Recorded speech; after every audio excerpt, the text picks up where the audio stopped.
ஆயிரத்தில் ஒருவன் படத்தின் ட்ரெய்லர் மற்றும் டிஜிட்டல் இசை வெளியீட்டு விழாவிற்கு வருகை தந்திருக்கும் அனைவரையும் வருக வருக என வரவேற்கிறோம்.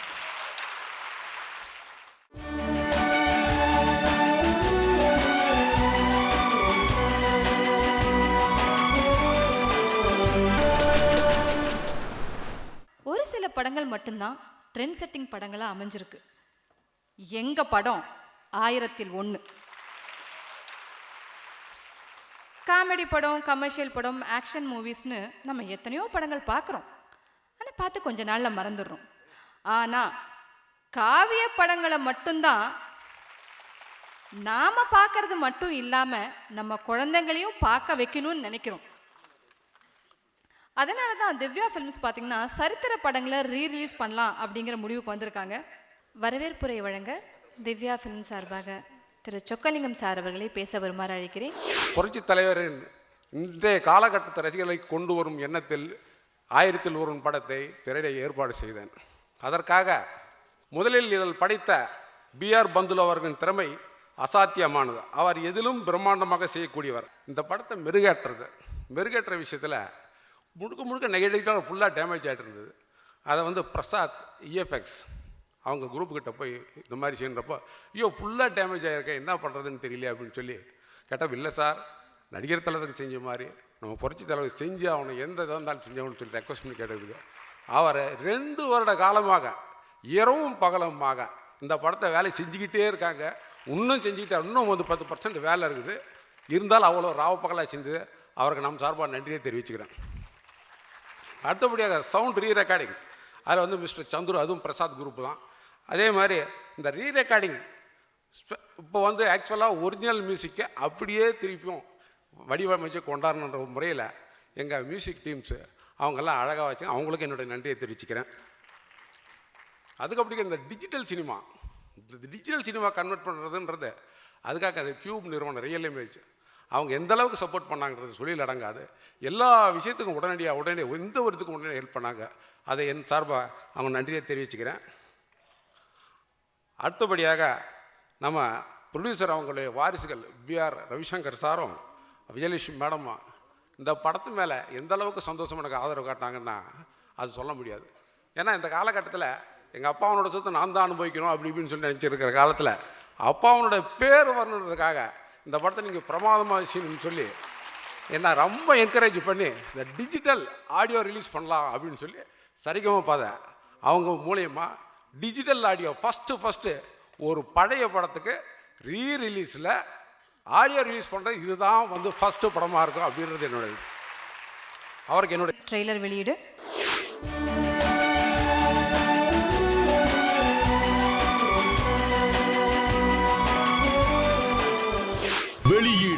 இப்போ இந்த மேடைக்கு தியேட்டர்கள் சங்கத்தின் தலைவர் அபிராமி ராமநாதன் அவர்கள் வேண்டும். சார் வாங்க சார். இந்த படத்தை பார்க்கல நான் 10வது படிச்சுக்கிருந்தேன். என்ன இந்த புரட்சி தலைவரும் புரட்சி தலைவியும் அவங்க டான்ஸு இதெல்லாம் பார்த்தா இன்னைக்கு எடுக்கிற படங்களோட இது பெட்டராக இருக்குங்க, சந்தேகமே இல்லை. நானும் எம்ஜிஆர் படங்களை போட்டிருக்கேன், புரட்சி தலைவருடைய படங்களை போட்டிருக்கேன். அப்போ அவங்களுடைய ரசிகர்கள் இருந்தாங்களே, அது ஒரு வெறித்தனமான ரசிகர்கள். எப்படின்னா, அப்போ ராயப்பேட்டை ஹாஸ்பிட்டலில் ரத்தம் கொடுத்தா 7,000 ரூபா கொடுப்பான் டிஃபன் சாப்பிட்றதுக்காக. அங்கே போய் ரத்தம் கொடுத்து அந்த 7,000 ரூபாய்க்கு சினிமா டிக்கெட் வாங்குவான். தன் சொந்த ரத்தத்தை விற்று படம் பார்ப்பான் எம்ஜிஆர் படங்களை. அப்படிப்பட்ட ஒரு காலம், சினிமாவுடைய மகோனமான காலம். அதோட இந்த சொக்கலிங்கத்துக்கு எப்படி நன்றி சொல்கிறேன்னு தெரியல. வருஷத்துக்கு 180 படம் ரிலீஸ் ஆகுதுங்க. அதில் 15 பெரிய படங்க. இந்த 15 பெரிய படங்களை மட்டும் நம்பி நாங்கள் திரையரங்கு நடத்தவே முடியாது. ஏன்னா யூனிவர்சல் நிறைய இருக்காங்க, தயாரிப்பாளர் நிறைய இருக்காங்க, நடிகர்கள் நிறைய இருக்காங்க. இவங்கெல்லாம் 1 வருஷம் 2 வருஷம் சும்மா வீட்டில் இருந்தால் கூட கேட்க போகிறதுக்கு ஆள் கிடையாது. எனக்கு தினம் அங்கே விளக்கு எரிஞ்சு ஆகணும். அதுக்கு படங்களை கொடுத்து ஃபீட் பண்ணுறது இவங்க. அதனால் சொக்கலிங்கம் போன்று இன்னும் நிறைய பேர் வரணும். நம்மளுடைய எவர் கிரீன் ஃபிலிம்ஸ் நிறைய இருக்குது. இதெல்லாம் எவர் கிரீன் ஃபிலிம்ஸ், என்றென்று அழியாத படங்கள். இந்த மாதிரி படங்களை திருப்பி எடுத்து டிஜிட்டலாக பண்ணி இன்னும் அட்வான்ஸாக பண்ணி ரிலீஸ் பண்ணி திரையரங்களையும் ஊக்குவிக்க வேண்டும் என்று கேட்டுக்கொண்டு இந்த படம் மகோன்னத வெற்றி அடைய வேண்டும். இது என் சுயநலத்துக்காக. இப்படி வெற்றி அடைஞ்சால் இன்னும் நிறைய பேர் இதை பண்ணுவாங்க. என்று நான் வணங்கும் என் அப்பன் ஈசனை வேண்டி விடைபெறுகிறேன். நன்றி, வணக்கம். தமிழ்நாட்டிலே ஒருவரை பார்க்கும் பொழுது நல்லா இருக்கீங்களான்னு கேட்கறது தான் வழக்கமாக இருக்கின்ற தமிழ் கலாச்சாரத்திலே ஒரு புதுமையை புகுத்தி யாரை தான் முதலில் சந்தித்தாலும் சாப்பிட்டீங்களான்னு கேட்கிற ஒரு கலாச்சாரத்தை தமிழ்நாட்டில் கொண்டு வந்ததே புரட்சி தலைவர் எம்ஜிஆர் தான் என்பதை மறந்துவிடக்கூடாது. இதுவரைக்கும் எந்த நடிகருக்காவது கோயில் கட்டி இருக்கிறார்களா? எம்ஜிஆர் என்றால் உதவி. என்ன கூட ஒரு நாள் ஒருத்தர் கேட்டாங்க, யார் சூப்பர் ஸ்டார் நீங்கள் நினைக்கிறீங்க, ரஜினி சாரா எம்ஜிஆரான்னு கேட்டாங்க. நான் சொன்னேன் எம்ஜிஆர் மட்டும்தான் சூப்பர் ஸ்டார்னு சொன்னேன். இந்த 1000 ஒருவன் ஒரே ஒருவன் தான்.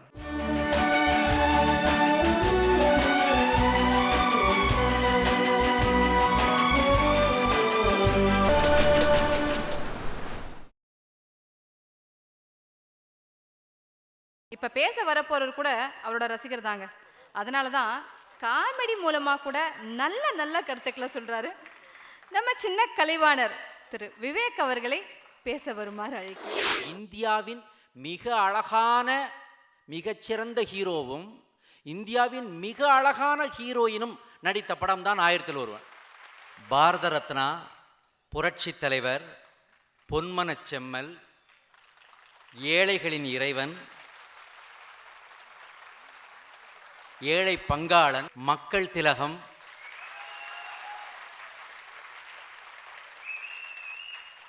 இத்தனை பட்டங்கள் வாங்கிய ஒரு நடிகரை இந்தியாவில் எங்கேயாவது நம்ம பார்க்க முடியுமா?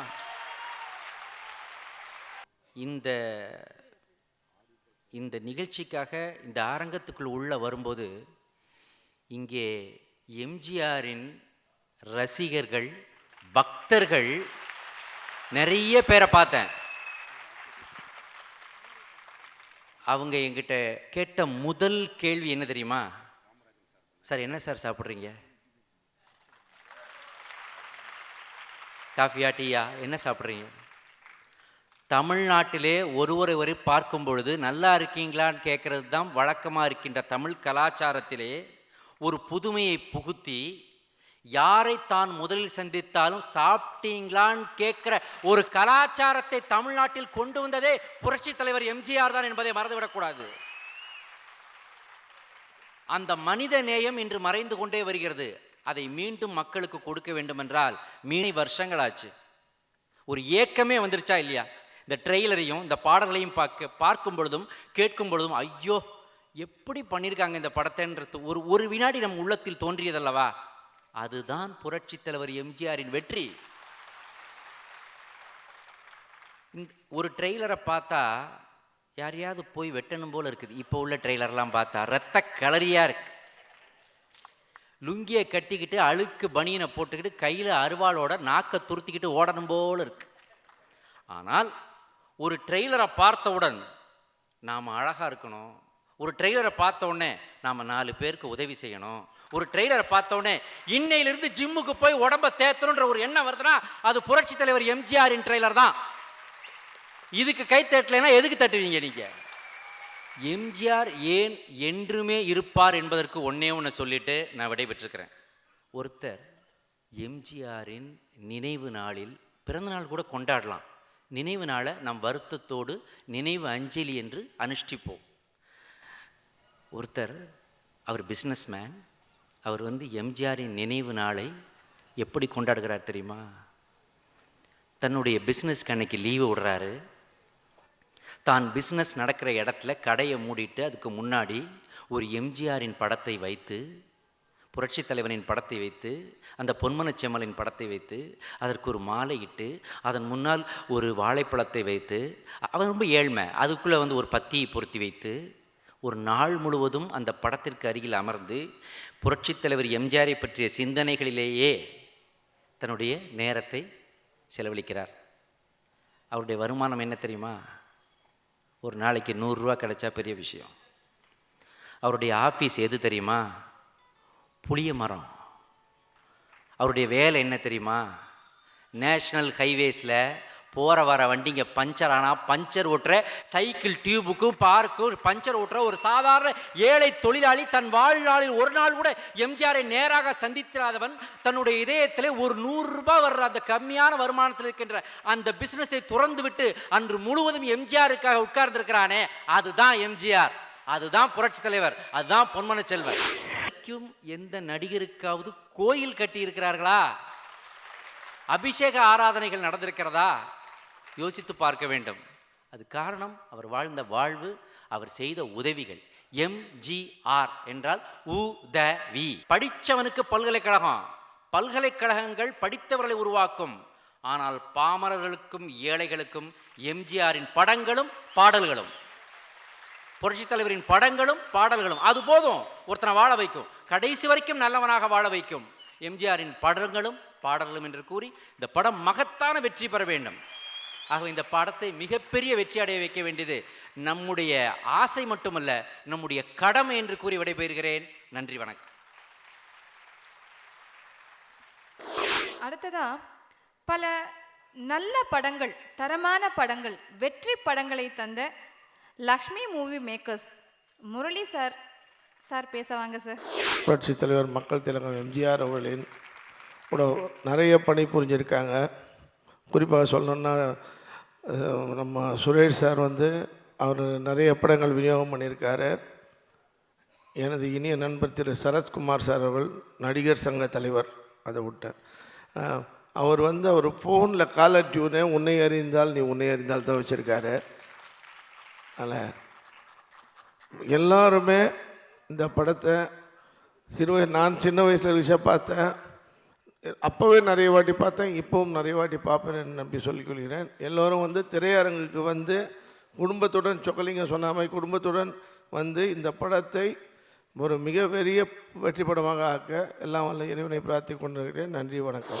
என்னை கூட ஒரு நாள் ஒருத்தர் கேட்டாங்க, யார் சூப்பர் ஸ்டார் நீங்கள் நினைக்கிறீங்க, ரஜினி சாரா எம்ஜிஆரான்னு கேட்டாங்க. நான் சொன்னேன் எம்ஜிஆர் மட்டும்தான் சூப்பர் ஸ்டார்னு சொன்னேன். இந்த 1001 ஒரே ஒருவன் தான்.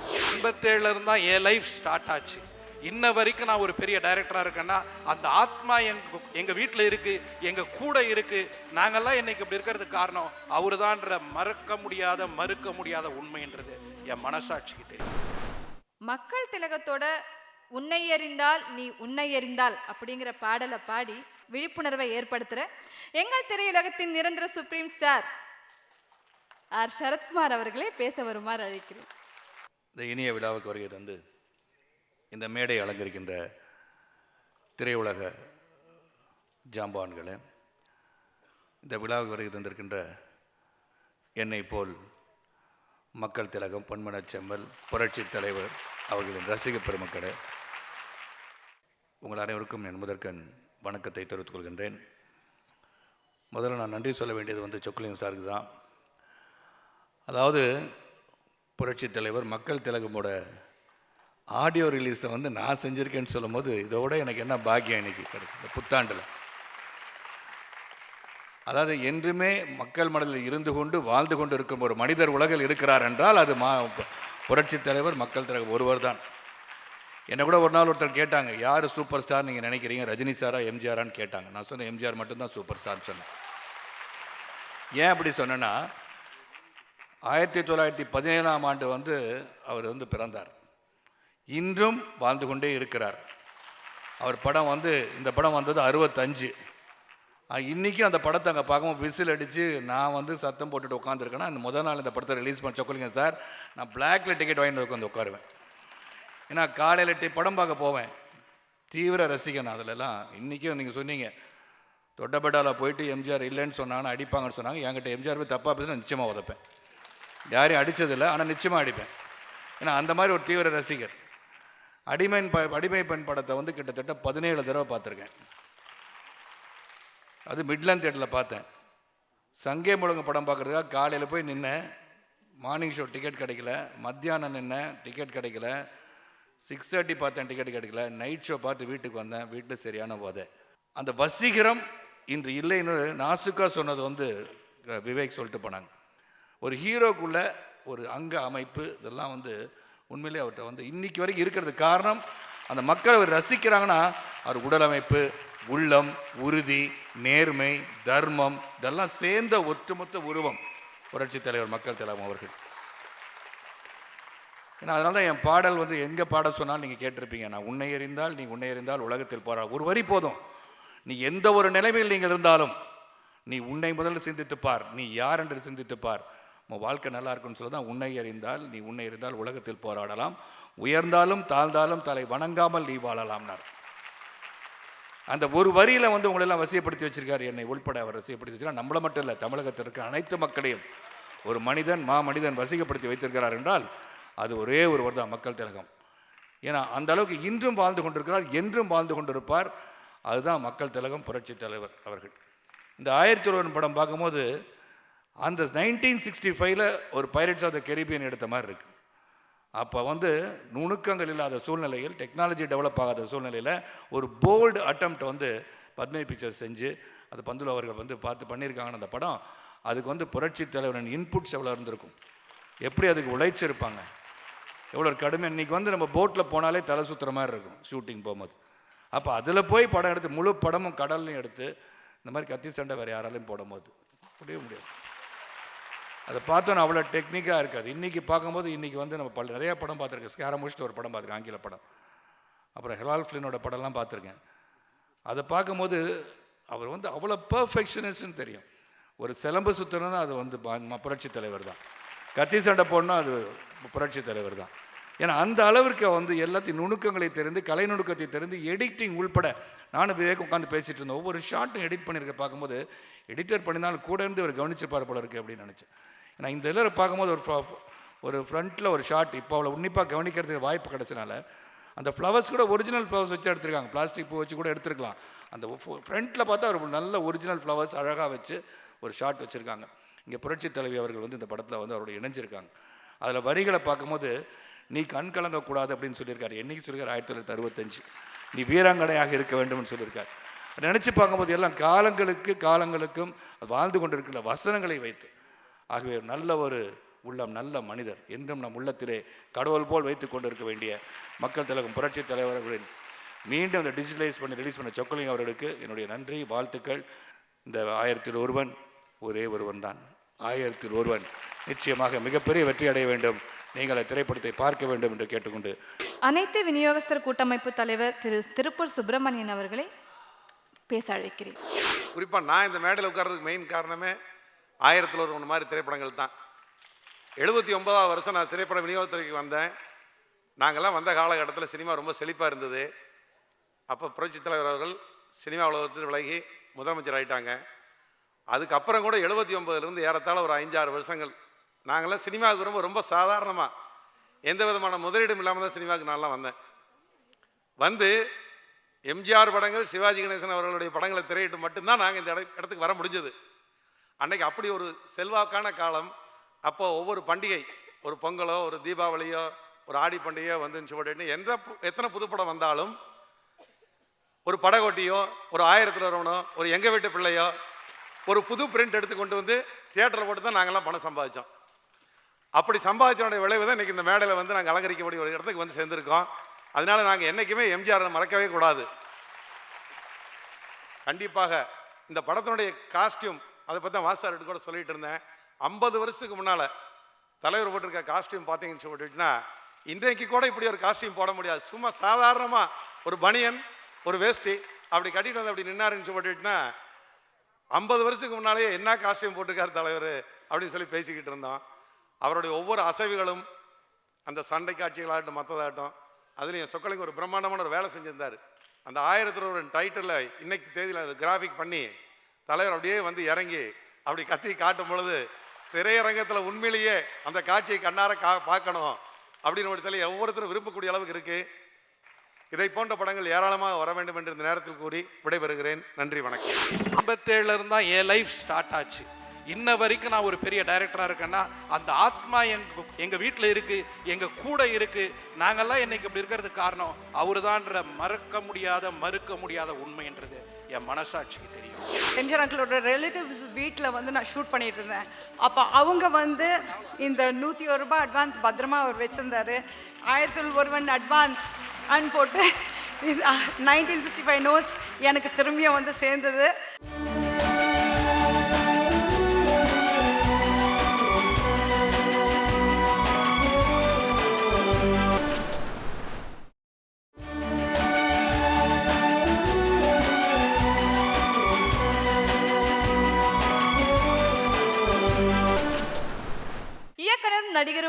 திரு பி. வாசு அவர்களை பேச வருமாறு அழைக்கிறேன். நான் 87 பாரதி வாசுவா இருந்து நான் வாசுவா தனி படம் பண்ணும் பொழுது தலைவர் இறந்துட்டார். அப்போ எங்கள் அப்பா அழுதாரு. ஏன்னா இனி யார் இருக்கா அப்படின்னு கேட்டார்.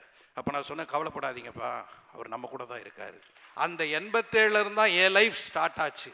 இன்ன வரைக்கும் நான் ஒரு பெரிய டைரக்டராக இருக்கேன்னா அந்த ஆத்மா எங்கள் வீட்டில் இருக்குது, எங்கள் கூட இருக்குது.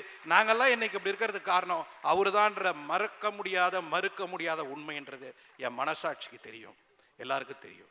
ஏன்னா இங்கே வந்திருக்கிற அத்தனை பேருமே அவருடைய ரசிகர்களாக உண்மையிலே உள்ளத்தோடு வந்திருக்காங்க, உண்மையான உள்ளத்தோடு வந்திருக்காங்க. இந்த படத்தை பார்க்கும் பொழுது 1000ல் ஒருவன் இதை போல ஒரு படம் இனிமேல் வராது. நான் ஒன்று சொல்கிறேன், டெக்னாலஜின்னு எல்லாரும் பேசிக்கிட்டு இருக்காங்க. 50 வருஷத்துக்கு அப்புறம் நம்ம இந்த படத்தை இந்த மாதிரி பார்க்குறோம். கிட்டத்தட்ட 50-60 வருஷத்துக்கு அப்புறம் இந்த மாதிரி ஒரு பிரிண்ட்டை பார்க்குறோம். இன்னைக்கு எடுத்த படத்தை 50 வருஷத்துக்கு அப்புறம் இப்படி பார்க்க முடியுமா?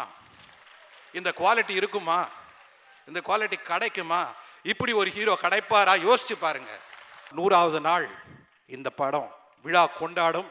அன்னைக்கு உங்ககிட்ட நான் நிறைய பேசுகிறேன். சிவாஜி அங்கிளோட தான் நிறைய படங்கள் பண்ணியிருக்காரு.